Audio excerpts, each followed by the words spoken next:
ದ್ವಿತೀಯ PUC online YouTube ತರಗತಿಗಳಿಗೆ ಸ್ವಾಗತ. ನನ್ನ ಹೆಸರು ಡಿ ದೇವರಾಜು, ಭೂಗೋಳಶಾಸ್ತ್ರ ಉಪನ್ಯಾಸಕರು, ಸರ್ಕಾರಿ ಪದವಿ ಪೂರ್ವ ಕಾಲೇಜು ಬೇಗೂರು, ಗುಂಡ್ಲುಪೇಟೆ ತಾಲೂಕು, ಚಾಮರಾಜನಗರ ಜಿಲ್ಲೆ. ದ್ವಿತೀಯ PUC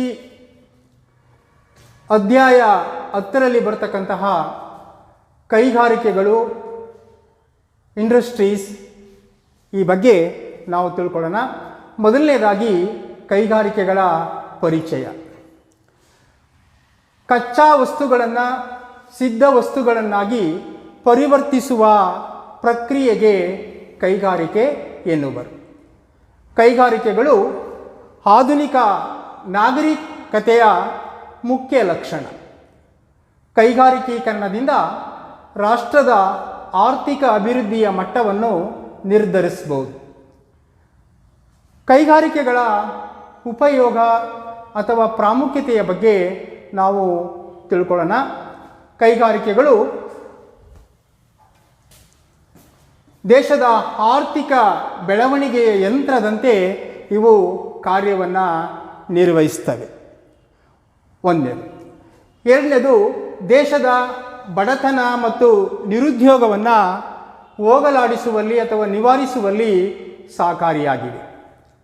3, ಸಾಂಪ್ರದಾಯಿಕ ಸಮಾಜದಿಂದ ಆಧುನಿಕ ಸಮಾಜಕ್ಕೆ ಪರಿವರ್ತನೆಯಾಗುವುದಕ್ಕೆ ಕೈಗಾರಿಕೆಗಳು ನೆರವಾಗ್ತವೆ.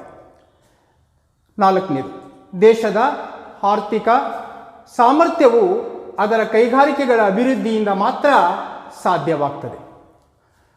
5ನೇದು, ಆಂತರಿಕವಾಗಿ ಬಳಕೆಯಾಗ್ತಕ್ಕಂತಹ ವಿವಿಧ ವಸ್ತುಗಳನ್ನು ಉತ್ಪಾದಿಸುವಲ್ಲಿ ಕೈಗಾರಿಕೆಗಳು ಹೆಚ್ಚು ಮಹತ್ವವನ್ನು ಪಡ್ಕೊಳ್ತವೆ. 6ನೇದು, ರಫ್ತಾಗ್ತಕ್ಕಂತಹ ವೈವಿಧ್ಯಮಯ ವಸ್ತುಗಳನ್ನು ಉತ್ಪಾದಿಸುವಲ್ಲಿ ಕೈಗಾರಿಕೆಗಳು ಮಹತ್ವವನ್ನು ಪಡ್ಕೊಂಡಿವೆ. 7ನೇದು, ರಾಷ್ಟ್ರದ ವಿದೇಶಿ ವಿನಿಮಯದ 78% ಇವು ಗಳಿಸಿಕೊಡ್ತವೆ.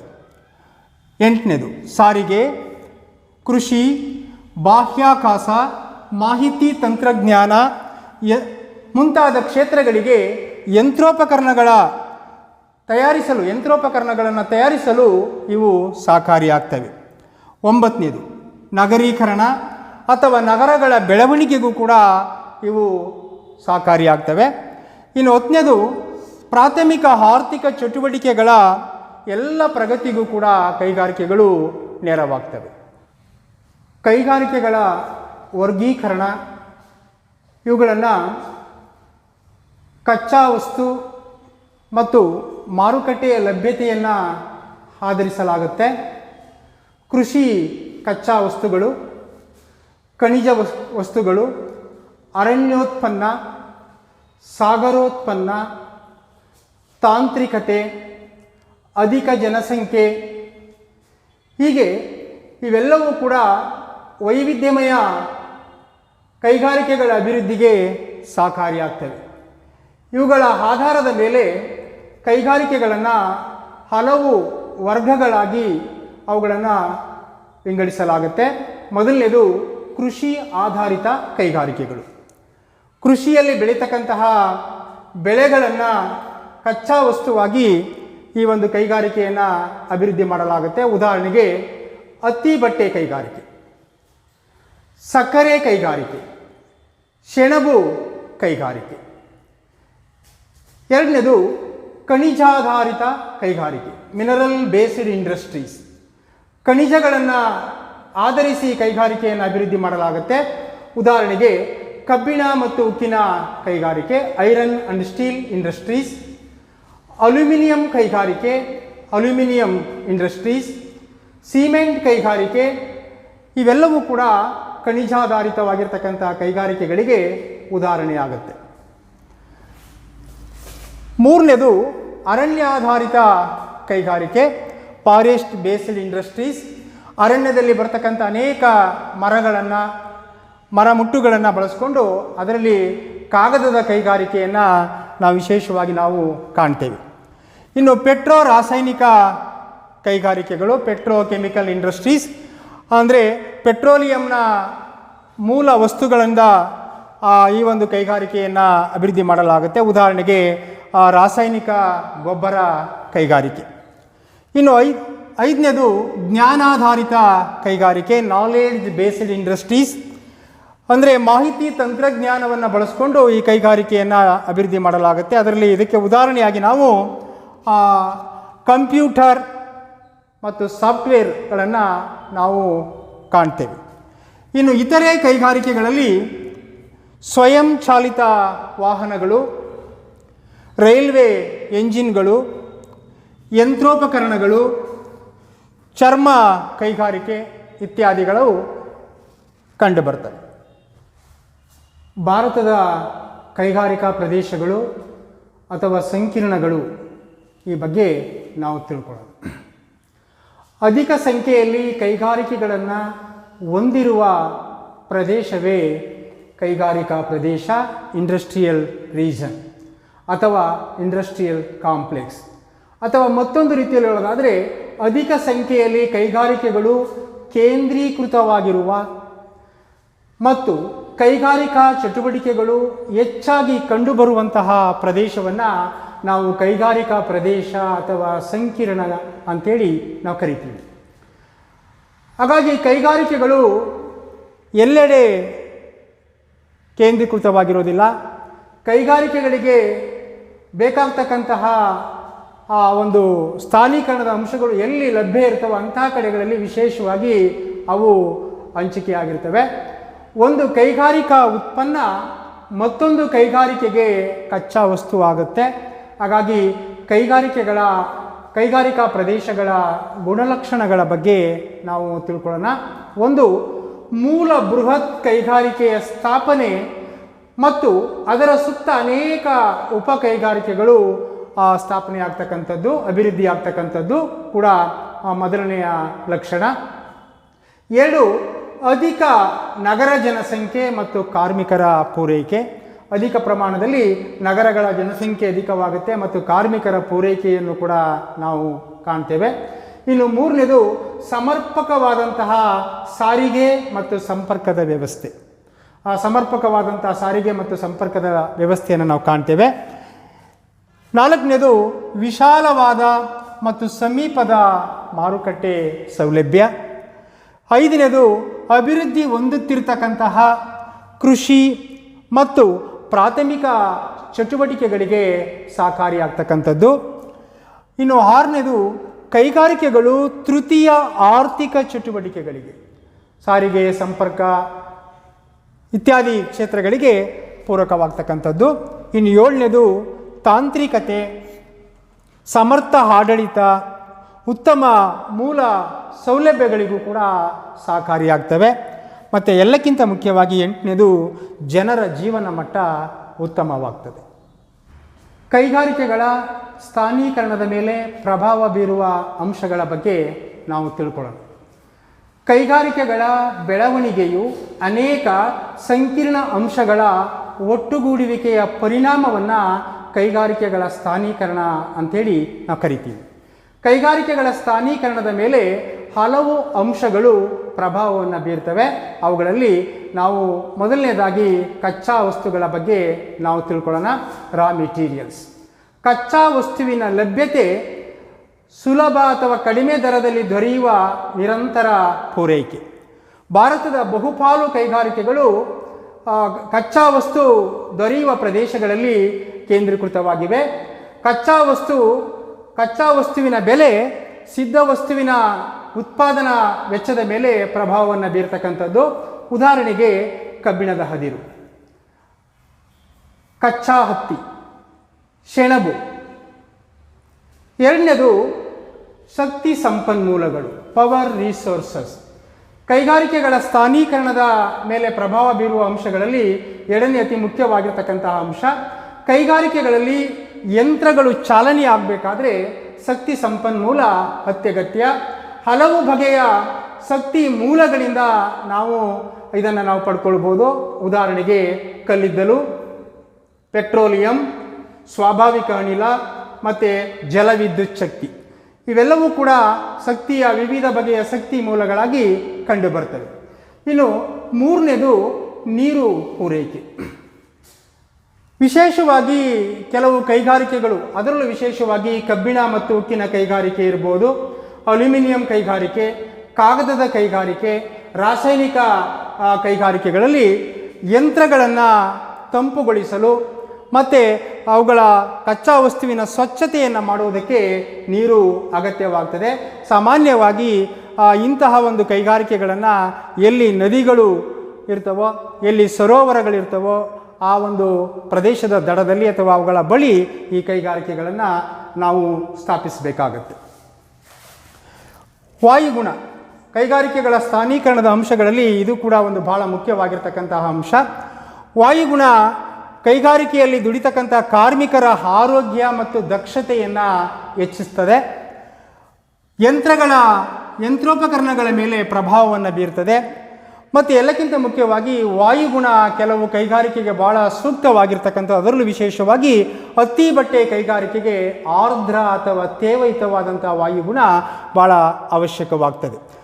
ಇನ್ನು ಕಾರ್ಮಿಕರು ಕೈಗಾರಿಕೆಯಲ್ಲಿ ದುಡಿತಕ್ಕಂಥ ದಕ್ಷ ಮತ್ತು ನೈಪುಣ್ಯತೆಯನ್ನು ಹೊಂದಿರತಕ್ಕಂಥ ಕಾರ್ಮಿಕರು, ಕಡಿಮೆ ಕೂಲಿಗೆ ಅಥವಾ ಕಡಿಮೆ ದರದಲ್ಲಿ ದುಡಿತಕ್ಕಂಥ ಕಾರ್ಮಿಕರು ಅವಶ್ಯಕ.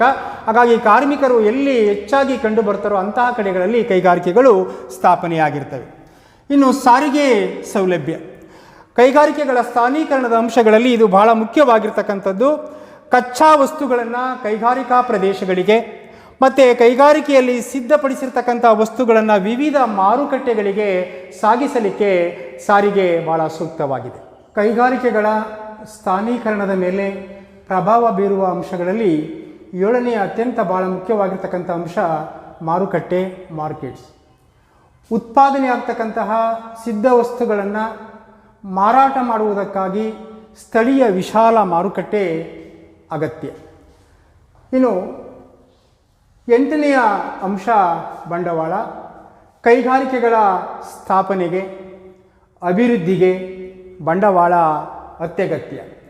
ಇದನ್ನು ರಾಷ್ಟ್ರೀಯ ಬ್ಯಾಂಕುಗಳು, ಸಹಕಾರಿ ಬ್ಯಾಂಕುಗಳು, ಕೈಗಾರಿಕಾ ಬ್ಯಾಂಕುಗಳು, ಖಾಸಗಿ ಹಣಕಾಸು ಸಂಸ್ಥೆಗಳು ಸುಲಭ ಬಡ್ಡಿ ದರದಲ್ಲಿ ಸಾಲ ಸೌಲಭ್ಯವನ್ನು ನೀಡುವಂತಹ ಸ್ಥಳಗಳಲ್ಲಿ ಈ ಒಂದು ಕೈಗಾರಿಕೆಗಳನ್ನು ನಾವು ಸ್ಥಾಪಿಸ್ಬೋದು. ಬಂಡವಾಳವು ಕೂಡ ಭಾಳ ಅಗತ್ಯ. ಇನ್ನು ಸರ್ಕಾರದ ನೀತಿ ಕೈಗಾರಿಕೆಗಳಿಗೆ ಉತ್ತೇಜನ ನೀಡಲು,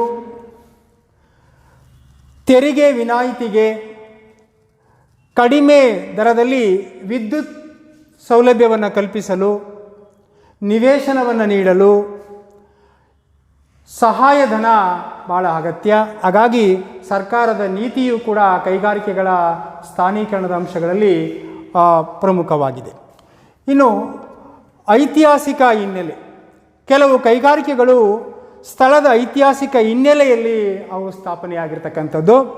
ಉದಾಹರಣೆಗೆ ಜಮ್ಮು ಮತ್ತು ಕಾಶ್ಮೀರದಲ್ಲಿ ರತ್ನಗಂಬಳಿಯನ್ನು ತಯಾರಿಸ್ತಕ್ಕಂಥ ಒಂದು ಕೈಗಾರಿಕೆ, ತಮಿಳುನಾಡಿನ ಶಿವಕಾಶಿಯಲ್ಲಿ ಪಟಾಕಿಯನ್ನು ತಯಾರಿಸ್ತಕ್ಕಂಥ ಒಂದು ಕೈಗಾರಿಕೆ, ಮತ್ತು ಉತ್ತರ ಪ್ರದೇಶದ ಅಲಿಘರ್ನಲ್ಲಿ ಬೀಗವನ್ನು ತಯಾರಿಸ್ತಕ್ಕಂತಹ ಒಂದು ಕೈಗಾರಿಕೆಯನ್ನು ನಾವು ಕಾಣ್ತೇವೆ. ಇನ್ನು ಕೈಗಾರಿಕೆಗಳ ಸ್ಥಾನೀಕರಣದಲ್ಲಿ ಇತರೆ ಅಂಶಗಳು ಕೂಡ ಪ್ರಭಾವವನ್ನು ಬೀರ್ತವೆ. ಅದರಲ್ಲಿ ಕಟ್ಟಡದ ಬೆಲೆ, ಭೂಸ್ವರೂಪ, ರಾಜಕೀಯ ನಿರ್ಧಾರ, ರಫ್ತು ಮತ್ತು ಆಮದು ನೀತಿಗಳು ಸಹ ಇತರೆ ಅಂಶಗಳಾಗಿ ಕಂಡುಬರ್ತವೆ. ಭಾರತದಲ್ಲಿ 8 ಪ್ರಮುಖ ಕೈಗಾರಿಕಾ ಪ್ರದೇಶಗಳಿವೆ. ಅವುಗಳಲ್ಲಿ ಮೊದಲನೇ ಅತ್ಯಂತ ಭಾಳ ಮುಖ್ಯವಾಗಿರ್ತಕ್ಕಂಥ ಒಂದು ಕೈಗಾರಿಕಾ ಪ್ರದೇಶ ಹೂಗ್ಲಿ ಡ್ಯಾಶ್ ಕೋಲ್ಕತ್ತಾ ಕೈಗಾರಿಕಾ ಪ್ರದೇಶದ ಬಗ್ಗೆ ನಾವು ತಿಳ್ಕೊಳ್ಳೋಣ. ಇದು ಭಾರತದ ಅತಿ ಹಳೆಯ ಕೈಗಾರಿಕಾ ಪ್ರದೇಶ. ಪಶ್ಚಿಮ ಬಂಗಾಳ ರಾಜ್ಯದಲ್ಲಿ ಇದೆ ಮತ್ತು ಅದರ ಈ ಒಂದು ಕೈಗಾರಿಕೆಯಿಂದ ಪಶ್ಚಿಮ ಬಂಗಾಳ ರಾಜ್ಯ ಅಭಿವೃದ್ಧಿಯನ್ನು ಪಡ್ಕೊಂಡಿದೆ. ಹೂಗ್ಲಿ ನದಿಯ ಉದ್ದಕ್ಕೂ ಸುಮಾರು 75 ಕಿಲೋಮೀಟರ್ವರೆಗೆ ವಿಸ್ತರಿಸಿದೆ. ಅಂದರೆ ಉತ್ತರದ ನೈಹಾತಿಯಿಂದ ದಕ್ಷಿಣದ ಬರ್ಜ್ವರೆಗೆ ಈ ಕೈಗಾರಿಕಾ ಪ್ರದೇಶ ವಿಸ್ತರಿಸಿದೆ. ಕೋಲ್ಕತ್ತಾ ಇದರ ಪ್ರಮುಖ ಕೇಂದ್ರ. ಈ ಒಂದು ಕೈಗಾರಿಕಾ ಪ್ರದೇಶ ಹೆಚ್ಚು ಪ್ರಗತಿಯನ್ನು ಕಾಣಲಿಕ್ಕೆ ಹಲವಾರು ಅನುಕೂಲಗಳನ್ನು ಪಡ್ಕೊಂಡಿರ್ತಕ್ಕಂಥದ್ದು. ಆ ಅನುಕೂಲಗಳನ್ನು ನಾವು ಒಂದೊಂದಾಗಿ ನಾವು ತಿಳ್ಕೊಳ್ಳೋಣ. ಮೊದಲನೇದಾಗಿ ಕೋಲ್ಕತ್ತಾ ಬಂದರಿನ ಸೌಲಭ್ಯ 1. 2. ಗಂಗಾ ಬ್ರಹ್ಮಪುತ್ರ ನದಿಗಳ ಫಲವತ್ತಾದ ಹಿನ್ನಾಡು ಪ್ರದೇಶವನ್ನು ಈ ಒಂದು ಕೈಗಾರಿಕಾ ಪ್ರದೇಶ ಹೊಂದಿದೆ. ಇನ್ನು 3. ಇಲ್ಲಿ ವಿಶೇಷವಾಗಿ ಸೆಣಬು ಮತ್ತು ಚಹಾವನ್ನು ವಿಶೇಷವಾಗಿ ಬೆಳೆಯಲಾಗುತ್ತೆ. ಹಾಗಾಗಿ ಸೆಣಬು ಮತ್ತು ಚಹಾ ಕಚ್ಚಾ ವಸ್ತುಗಳು ಇಲ್ಲಿ ವಿಶೇಷವಾಗಿ ದೊರೆಯುತ್ತವೆ. 4ನೇದು ಸಮೀಪದಲ್ಲಿ ಕಲ್ಲಿದ್ದಲು ದೊರೆಯುತ್ತದೆ. ಅಂದರೆ ಪಶ್ಚಿಮ ಬಂಗಾಳದ ರಾಣಿಗಂಜ್ ಅಂತ ನಾವೇನು ಕರಿತೀವೋ ಅದರಿಂದ. ಮತ್ತು ದಾಮೋದರ್ ನದಿಯಿಂದ ಕಡಿಮೆ ದರದಲ್ಲಿ ಜಲವಿದ್ಯುತ್ತಿನ ಒಂದು ಪೂರೈಕೆಯನ್ನು ನಾವು ಕಾಣ್ತೇವೆ. ಇನ್ನು 4ನೇದು ಬಿಹಾರ ಮತ್ತು ಛತ್ತೀಸ್ಗಢ, ಒಡಿಶಾ ರಾಜ್ಯಗಳಿಂದ ಕಡಿಮೆ ದರದಲ್ಲಿ ದುಡಿತಕ್ಕಂಥ ನುರಿತ ಕಾರ್ಮಿಕರು ಈ ಒಂದು ಕೈಗಾರಿಕೆಗೆ ಪೂರಕವಾಗ್ತಾರೆ. ಇನ್ನು 6ನೇದು ಏನು ಅಂತಂದರೆ ಕೋಲ್ಕತ್ತಾ ಮತ್ತು ಸುತ್ತಮುತ್ತಲಿನ ಪ್ರದೇಶಗಳಿಂದ ಮಾರುಕಟ್ಟೆಯ ಸೌಲಭ್ಯವನ್ನು ಇದು ಪಡ್ಕೊಂಡಿದೆ. ಇನ್ನು 7ನೇದು ಹೂಗ್ಲಿ ನದಿಯಿಂದ ಅಧಿಕ ಪ್ರಮಾಣದ ನೀರಿನ ಒಂದು ಪೂರೈಕೆಯನ್ನು ಈ ಒಂದು ಕೈಗಾರಿಕಾ ಪ್ರದೇಶ ಪಡ್ಕೊಳ್ಳುತ್ತೆ. ಇನ್ನು 8ನೇದು ಉತ್ತಮ ಬ್ಯಾಂಕಿಂಗ್ ಮತ್ತು ಆರ್ಥಿಕ ಸೌಲಭ್ಯವನ್ನು ಇದು ಪಡ್ಕೊಂಡಿರ್ತಕ್ಕಂಥದ್ದು. ಇನ್ನು 9ನೇದು ಉತ್ತಮ ಆಡಳಿತ ನಿರ್ವಹಣೆಯನ್ನು ಸಹ ಈ ಒಂದು ಕೈಗಾರಿಕಾ ಪ್ರದೇಶ ಹೊಂದಿದೆ. ಈ ಕೈಗಾರಿಕಾ ಪ್ರದೇಶದಿಂದ ಸೆಣಬು, ಹತ್ತಿ ಮತ್ತು ರೇಷ್ಮೆ ಜವಳಿ ಕೈಗಾರಿಕೆಯನ್ನು ನಾವು ವಿಶೇಷವಾಗಿ ನಾವು ಕಾಣ್ತೇವೆ. ಕಾಗದ, ಇಂಜಿನಿಯರಿಂಗ್ ಮತ್ತು ಔಷಧ, ಅಲ್ಯೂಮಿನಿಯಂ ವಸ್ತುಗಳು, ಚರ್ಮ, ಬೈಸಿಕಲ್ ಮತ್ತು ಡೀಸೆಲ್ ಯಂತ್ರ ಮತ್ತು ಹಡಗು ನಿರ್ಮಾಣ, ಪ್ಲಾಸ್ಟಿಕ್, ಸಾರಿಗೆ ಇತ್ಯಾದಿ ಎಲ್ಲ ಕ್ಷೇತ್ರಗಳ ಸರ್ವಾಂಗೀಣ ಪ್ರಗತಿಗೆ ಈ ಕೈಗಾರಿಕಾ ಪ್ರದೇಶ ಮಾದರಿಯಾಗಿದೆ. ಭಾರತದ 2ನೇ ಅತಿ ಪ್ರಮುಖ ಕೈಗಾರಿಕಾ ಪ್ರದೇಶ ಮುಂಬೈ-ಪುಣೆ ಕೈಗಾರಿಕಾ ಪ್ರದೇಶ. ಇದು ಮಹಾರಾಷ್ಟ್ರ ರಾಜ್ಯದಲ್ಲಿ ಕಂಡುಬರ್ತಕ್ಕಂಥ ಒಂದು ಕೈಗಾರಿಕಾ ಪ್ರದೇಶ. ಇದು ದೇಶದ ಅತಿ ದೊಡ್ಡ ಕೈಗಾರಿಕಾ ಪ್ರದೇಶ. ಮುಂಬೈ ಬೃಹನ್ ನಗರ. ಅದರ ಸುತ್ತ ಅನೇಕ ಉಪನಗರಗಳನ್ನು ನಾವು ಕಾಣ್ತೇವೆ. ಕುರ್ಲಾ, ಘಾಟ್ಕೋಪರ್, ಅಂಧೇರಿ, ಠಾಣಾ, ಕಲ್ಯಾಣ್ ಮತ್ತು ಪೂನಾ ಇವು ಈ ಒಂದು ಸುತ್ತಲಿನ ಪ್ರದೇಶಗಳಾಗಿರ್ತವೆ. ಈ ಒಂದು ಕೈಗಾರಿಕಾ ಪ್ರದೇಶ ಅಭಿವೃದ್ಧಿಯಾಗಲಿಕ್ಕೆ ಹಲವಾರು ಕಾರಣಗಳನ್ನು ನಾವು ಕೊಡ್ತೇವೆ. ಆ ಕಾರಣಗಳಲ್ಲಿ ಮೊದಲನೇದು, ಪ್ರಾರಂಭದಲ್ಲಿ ಇಲ್ಲಿ ಬ್ರಿಟಿಷರು ಮತ್ತು ಪಾರ್ಸಿ ವಾಣಿಜ್ಯೋದ್ಯಮಿಗಳಿಂದ ಈ ಒಂದು ಕೈಗಾರಿಕಾ ಪ್ರದೇಶಕ್ಕೆ ಪ್ರೋತ್ಸಾಹ ದೊರೆಯುತ್ತದೆ, ಮೊದಲನೇದು. 2ನೇದು, 1853ನೇ ಇಸ್ವಿನಲ್ಲಿ ಪ್ರಪ್ರಥಮ ಬಾರಿಗೆ ಮುಂಬೈನ ಕಲ್ಯಾಣ್ನಿಂದ ತಾನಾವರೆಗೆ ರೈಲು ಸಾರಿಗೆ ಆರಂಭವಾಗುತ್ತೆ. 3, ಸುಯೇಜ್ ಕಾಲುವೆಯ ಮಾರ್ಗದ ಸಾಮೀಪ್ಯವನ್ನು ಈ ಒಂದು ಕೈಗಾರಿಕಾ ಪ್ರದೇಶ ಹೊಂದಿದೆ.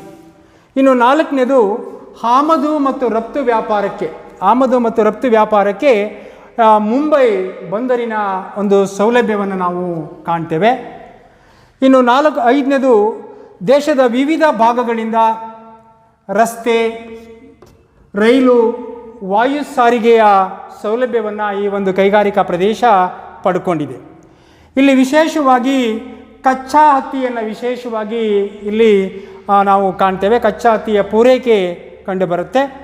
ಪಶ್ಚಿಮ ಘಟ್ಟಗಳಿಂದ ಅಪಾರ ಪ್ರಮಾಣದ ಜಲವಿದ್ಯುತ್ತನ್ನು ಈ ಒಂದು ಕೈಗಾರಿಕಾ ಪ್ರದೇಶಕ್ಕೆ ನಾವು ಬಳಸ್ಕೊಳ್ಬೋದು. ಮತ್ತು ವಿಶಾಲವಾಗಿರ್ತಕ್ಕಂಥ ಮಾರುಕಟ್ಟೆಯ ಸೌಲಭ್ಯವನ್ನು ಈ ಒಂದು ಕೈಗಾರಿಕಾ ಪ್ರದೇಶ ಹೊಂದಿದೆ. ಇಲ್ಲಿ ಉತ್ತಮ ಬ್ಯಾಂಕಿಂಗ್ ಸೌಲಭ್ಯವನ್ನು ಪಡ್ಕೊಂಡಿರ್ತಕ್ಕಂಥದ್ದು. ಇಲ್ಲಿ ವಿಶೇಷವಾಗಿ ಹತ್ತಿ ಬಟ್ಟೆ ಕೈಗಾರಿಕೆ ಭಾಳ ಪ್ರಧಾನವಾಗಿರ್ತಕ್ಕಂಥದ್ದು. ಅದನ್ನು ಬಿಟ್ಟರೆ ಉಣ್ಣೆ, ಕೃತಕ ರಬ್ಬರ್, ರಾಸಾಯನಿಕಗಳು, ಸೋಪ್, ಹಾಗೆಯೇ ಕಂಡುಬರ್ತಕ್ಕಂಥ ತೈಲ ಶುದ್ಧೀಕರಣ, ಎಲೆಕ್ಟ್ರಿಕಲ್ ವಸ್ತುಗಳು, ಸಕ್ಕರೆ, ಸಿಮೆಂಟ್, ಔಷಧ, ಕಾರ್ ಈ ಥರದ ಅನೇಕ ವಸ್ತುಗಳ ನಿರ್ಮಾಣ ಕಾರ್ಯಕ್ಕೆ ಈ ಒಂದು ಕೈಗಾರಿಕಾ ಪ್ರದೇಶ ಭಾಳ ಪ್ರಮುಖವಾಗಿದೆ. ಭಾರತದ ಮೂರನೆಯ ಅತಿ ಪ್ರಮುಖ ಕೈಗಾರಿಕಾ ಪ್ರದೇಶ ಅಹಮದಾಬಾದ್ ಡ್ಯಾಸ್ ವಡೋದರಾ ಕೈಗಾರಿಕಾ ಪ್ರದೇಶ. ಇದು ಗುಜರಾತ್ ರಾಜ್ಯದಲ್ಲಿ ಕಂಡುಬರುತ್ತೆ. ಗುಜರಾತಿನ ಕ್ಯಾಂಬೆ ಅಖಾತ ಮತ್ತು ಸುತ್ತಲಿನ ಪ್ರದೇಶಗಳನ್ನು ಈ ಒಂದು ಕೈಗಾರಿಕಾ ಪ್ರದೇಶ ಹೊಂದಿದೆ.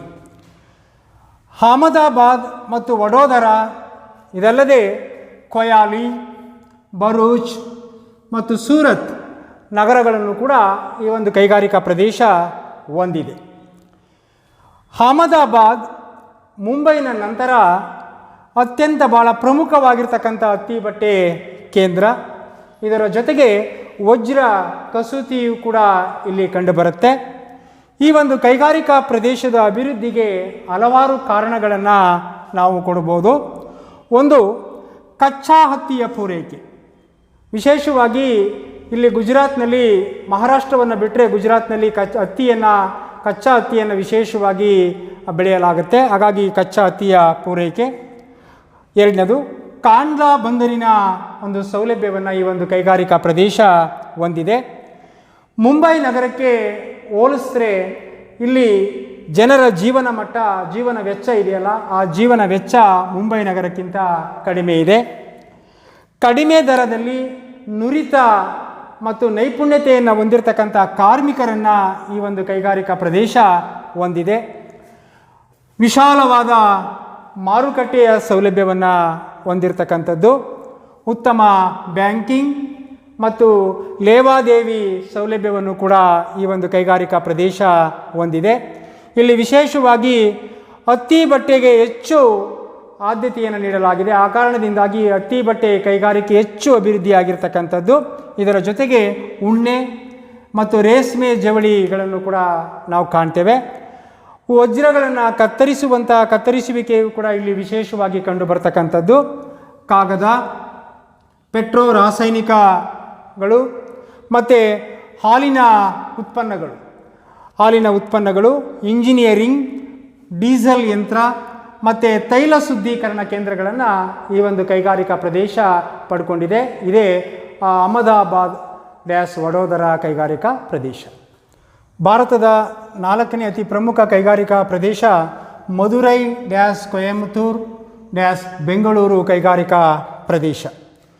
ಇದು ತಮಿಳುನಾಡು ಮತ್ತು ಕರ್ನಾಟಕ ರಾಜ್ಯಗಳ ಅಭಿವೃದ್ಧಿಗೆ ಭಾಳ ಪೂರಕವಾಗಿರ್ತಕ್ಕಂಥದ್ದು.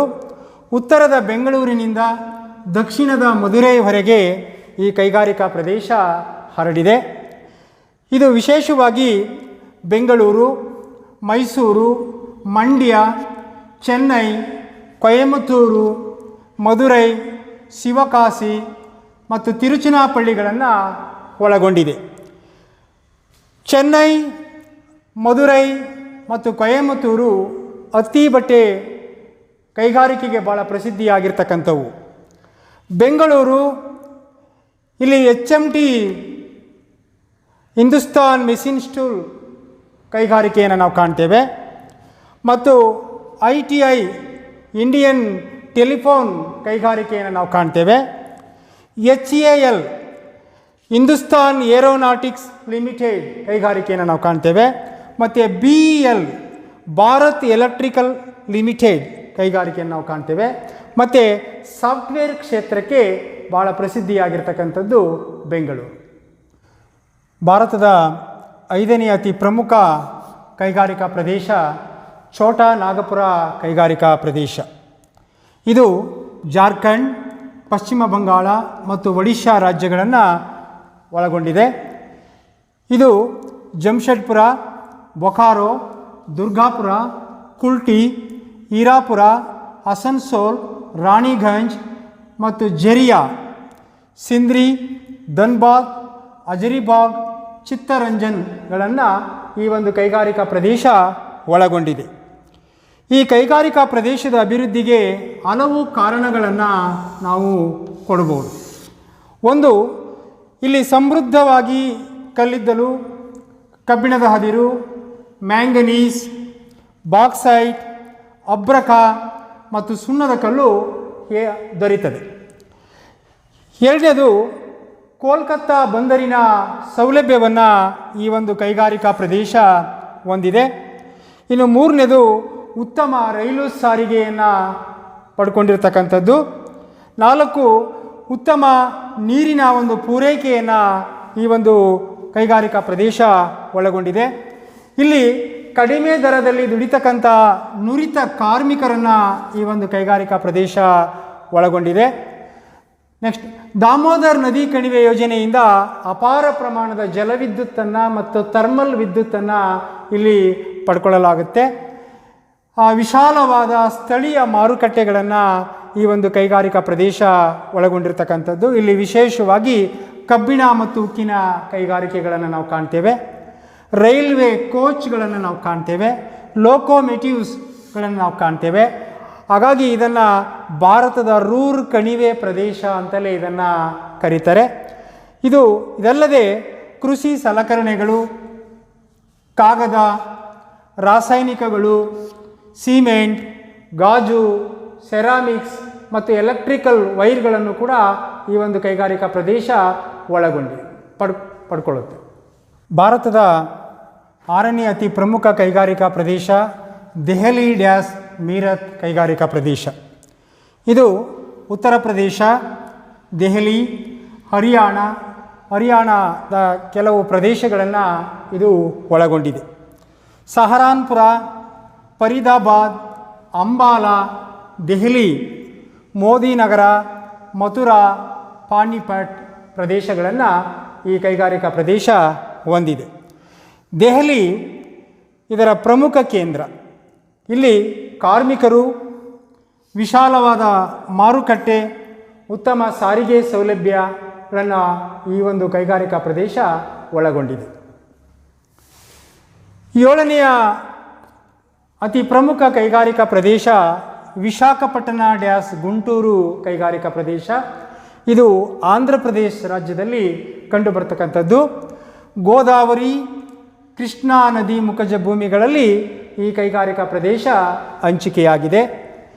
ವಿಶಾಖಪಟ್ಟಣ, ಗುಂಟೂರು ಮತ್ತು ವಿಜಯವಾಡ, ರಾಜಮಂಡ್ರಿ, ಕರ್ನೂಲ್ ಮತ್ತು ಪ್ರಕಾಶಂ ಜಿಲ್ಲೆಗಳನ್ನು ಈ ಒಂದು ಪ್ರದೇಶ ಒಳಗೊಂಡಿದೆ. ವಿಶಾಖಪಟ್ಟಣ ಮತ್ತು ಮಚಿಲಿಪಟ್ಟಣ ಬಂದರಿನ ಸೌಲಭ್ಯವನ್ನು ಪಡ್ಕೊಂಡಿವೆ. ಇಲ್ಲಿ ವಿಶೇಷವಾಗಿ ಕೃಷಿ ಅಭಿವೃದ್ಧಿಯನ್ನು ನಾವು ಕಾಣ್ತೇವೆ. ಕೃಷಿ ಅಭಿವೃದ್ಧಿ, ಕಲ್ಲಿದ್ದಲು, ಸಾರಿಗೆ ಮತ್ತು ಸಂಪರ್ಕವನ್ನು ಪಡ್ಕೊಂಡಿರ್ತಕ್ಕಂಥದ್ದು, ಕಾರ್ಮಿಕರ ಒಂದು ಸೌಲಭ್ಯ ಮತ್ತು ವಿಶಾಲವಾದ ಮಾರುಕಟ್ಟೆಯ ಸೌಲಭ್ಯವನ್ನು ಸಹ ಇದು ಪಡ್ಕೊಂಡಿದೆ. ಇಲ್ಲಿ ವಿಶೇಷವಾಗಿ ಅಕ್ಕಿ ಗಿರಣಿಗಳನ್ನು, ಸಿಮೆಂಟನ್ನು ಮತ್ತು ಹತ್ತಿ ಬಟ್ಟೆ, ರಾಸಾಯನಿಕಗಳು, ಹಗುರವಾಗಿರ್ತಕ್ಕಂಥ ಇಂಜಿನಿಯರಿಂಗ್ ವಸ್ತುಗಳು, ಹಡಗು ತಯಾರಿಕಾ ವಸ್ತುಗಳು ಮತ್ತು ಸಕ್ಕರೆ ಕೈಗಾರಿಕೆ ಇಲ್ಲಿ ಕಂಡುಬರುತ್ತೆ. 8ನೆಯ ಪ್ರಮುಖ ಕೈಗಾರಿಕಾ ಪ್ರದೇಶ ಕೊಲ್ಲಂ ಡ್ಯಾಸ್ ತಿರುವನಂತಪುರ ಕೈಗಾರಿಕಾ ಪ್ರದೇಶ. ಇದು ಕೇರಳ ರಾಜ್ಯದಲ್ಲಿ ಇತ್ತೀಚೆಗೆ ಅಭಿವೃದ್ಧಿಯಾಗಿರ್ತಕ್ಕಂತಹ ಒಂದು ಕೈಗಾರಿಕಾ ಪ್ರದೇಶ. ಕಣ್ಣೂರು, ಕಲ್ಲಿಕೋಟೆ, ಕೊಚ್ಚಿ, ಕೊಟ್ಟಾಯಂ, ಎರ್ನಾಕುಲಂ, ಅಲೆಪ್ಪಿ, ಹಾಲ್ವೇಯಿ, ಕೊಲ್ಲಂ, ತಿರುವನಂತಪುರ. ಇಲ್ಲಿ ಕೃಷಿ, ಮೀನುಗಾರಿಕೆ, ಲಘು ಇಂಜಿನಿಯರಿಂಗ್ ವಸ್ತುಗಳ ಮೇಲೆ ಈ ಒಂದು ಕೈಗಾರಿಕಾ ಪ್ರದೇಶ ಹೆಚ್ಚು ಅವಲಂಬಿತವಾಗಿದೆ. ಹತ್ತಿ ಬಟ್ಟೆ, ಸೋಪ್, ಗ್ಲಾಸ್, ರಾಸಾಯನಿಕಗಳು, ರಬ್ಬರ್, ಮೀನು ಸಂಸ್ಕರಣೆ, ಅಲ್ಯೂಮಿನಿಯಂ ವಸ್ತುಗಳು, ಸಿಮೆಂಟ್, ತೈಲ ಶುದ್ಧೀಕರಣ, ತೆಂಗಿನ ನಾರಿನ ಉತ್ಪನ್ನಗಳು, ಇದರ ಜೊತೆಗೆ ಕರಾವಳಿ ತೀರದಲ್ಲಿ ಉತ್ತಮ ಪರಿಸರವನ್ನು ಹೊಂದಿರತಕ್ಕಂಥದ್ದು. ಇಲ್ಲಿ ವಿಶೇಷವಾಗಿ ಮೀನುಗಾರಿಕೆ, ತೋಟಗಾರಿಕೆ ಮತ್ತು ಜಲವಿದ್ಯುತ್ ಉತ್ಪಾದನೆಯನ್ನು ನಾವು ಕಾಣ್ತೇವೆ. ವಿದ್ಯಾರ್ಥಿಗಳೇ, ಈ ವಿಷಯಕ್ಕೆ ಸಂಬಂಧಪಟ್ಟಂತಹ ಕೆಲವು ಪ್ರಶ್ನೆಗಳನ್ನು, 1 ಅಂಕದ ಪ್ರಶ್ನೆಗಳನ್ನು ನಾನು ಹೇಳ್ತೀನಿ. 1, ಕೈಗಾರಿಕೆ ಎಂದರೇನು? 1 ಅಂಕದ ಪ್ರಶ್ನೆ. 2, ಭಾರತದ ಕೃಷಿ ಆಧಾರಿತ ಕೈಗಾರಿಕೆಗಳನ್ನು ಹೆಸರಿಸಿ. 3. ಕೈಗಾರಿಕೆ ಎಂದರೇನು? ಇನ್ನು 10 ಅಂಕಕ್ಕೆ ಕೇಳ್ತಕ್ಕಂಥ ಪ್ರಶ್ನೆಗಳು ಎರಡಿವೆ. 1. ಕೈಗಾರಿಕೆಗಳ ಸ್ಥಾನೀಕರಣದ ಅಂಶಗಳನ್ನು ಕುರಿತು ಚರ್ಚಿಸಿ. 2. ಭಾರತದ ಪ್ರಮುಖ ಕೈಗಾರಿಕಾ ಪ್ರದೇಶಗಳನ್ನು ವಿವರಿಸಿ. ಎಲ್ಲರಿಗೂ ನಮಸ್ಕಾರ.